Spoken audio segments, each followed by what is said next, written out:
Something crazy is hidden in the first sentence of the Bible. All right, let's see it.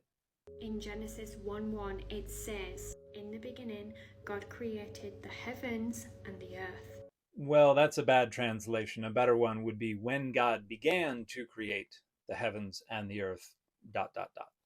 But in the original Hebrew, there is an untranslated word left out of English scripture. Well, there are two untranslated words, and they are untranslated because they serve syntactic functions that are not expressed in English. They are definite direct object markers, and they are spelled Aleph Tav, and they're pronounced et. So, Bereshit bara Elohim et hashamayim va'et haaretz, which would be, again, when God began to create et the heavens and et the earth. It just indicates what is being acted upon, what is the object of the verbal action. It's et. It just doesn't get translated into English, but it's made of the first and the last letter of the Hebrew alphabet, Aleph and Tav. Yes, and the same is also true of an entirely different word that is spelled and sometimes even pronounced the exact same way. Et can also be the preposition with, and you can also have words that are spelled with the first and second letter of the Hebrew alphabet, or the second and then the first letter of the Hebrew alphabet. That's how language works, and there's nothing special about that.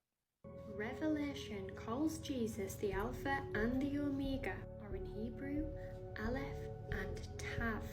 Of course, Revelation was not written in Hebrew, it was written in Greek. So Alpha and Omega is the actual title. Aleph and Tav would be a translation from the language in which this title was originally expressed.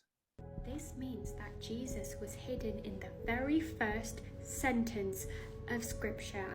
It means absolutely no such thing whatsoever. I'm losing my mind right now. Encoded between heaven and earth. Before time, before sin, before his time on the cross, he was already written into creation. I could cry right now, that is so amazing. He is the divine word that holds all together.